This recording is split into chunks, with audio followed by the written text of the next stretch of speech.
जय श्री राम दोस्तों। आज हम जा रहे हैं अयोध्या और ये सिर्फ और सिर्फ संभव हुआ हमारे गुरु महाराज की कृपा से। सफर की शुरुआत हमने करी श्री राम शरणम लुधियाना। हम सबकी ट्रेन थी।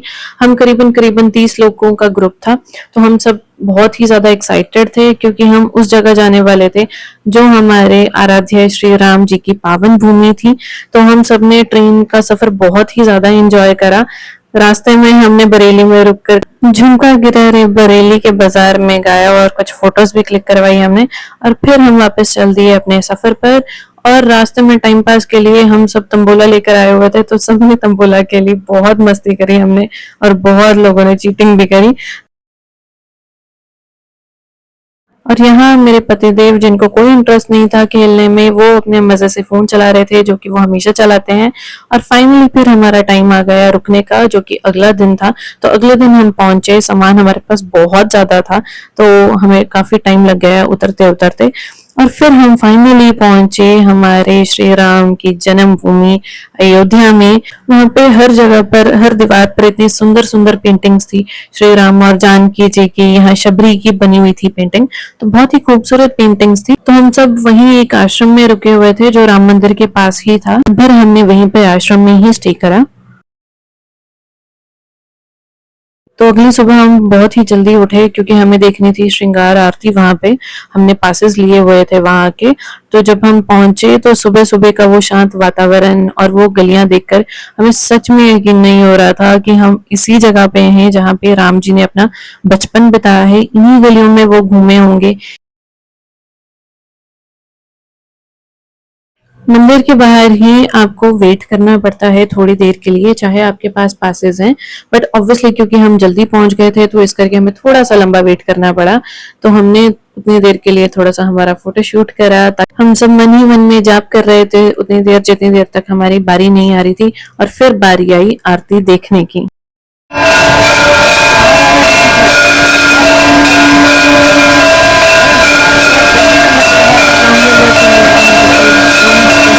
थी बहुत ही सुंदर मूर्ति थी कि नजरें ही नहीं हट रही थी उस मूर्ति से। हमने दर्शन किए, प्रसाद लिया और फिर हम निकल गए बाकी मंदिरों के दर्शन करने। हमने देखा अमावा मंदिर और फिर हमने देखा लव कुश मंदिर।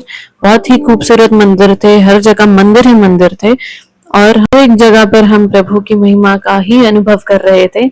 हमने देखा कौशल्या भवन, काफी सुंदर भवन था वो भी। उस वक्त की जगहें देखकर हमें बहुत ही खुशी मिल रही थी। 30 रुपए वाली दे दो। क्या हाल है दोस्तों, जय सिया राम, जय श्री राम। मैं आज अयोध्या में अयोध्या आ रहे हैं तो यहाँ की लस्सी जरूर ट्राई करें।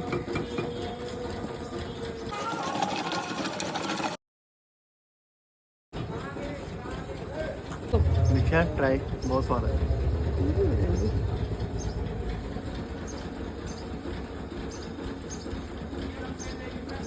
वेरी नाइस भैया, बहुत अच्छी। Thank you.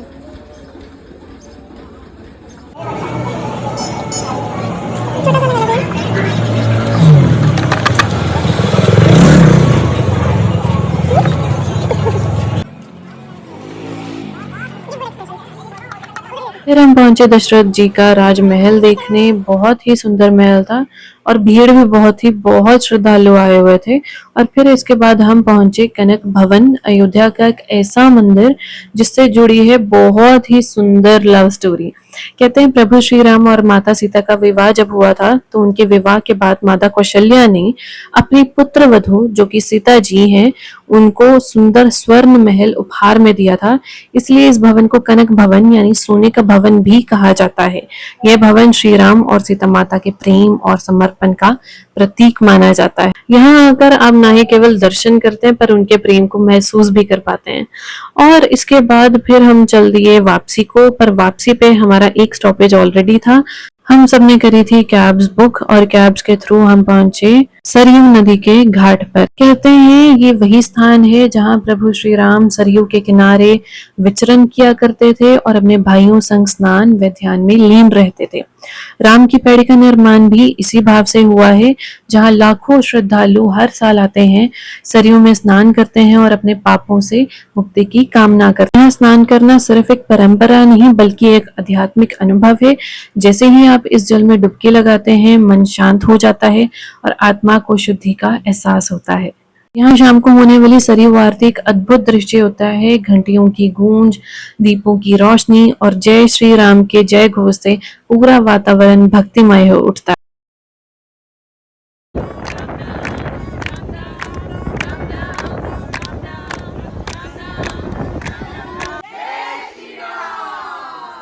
Thank you, East Travels. Thank you so much. Thank you so much, East Travelers. Thank you, East Travels. हमारे साथ गुरु महाराज जी और गुरु माँ का आशीर्वाद था और इसी वजह से ये यात्रा और भी खास बन गई थी। Thank you for watching Ishu Dhawan travel vlogs.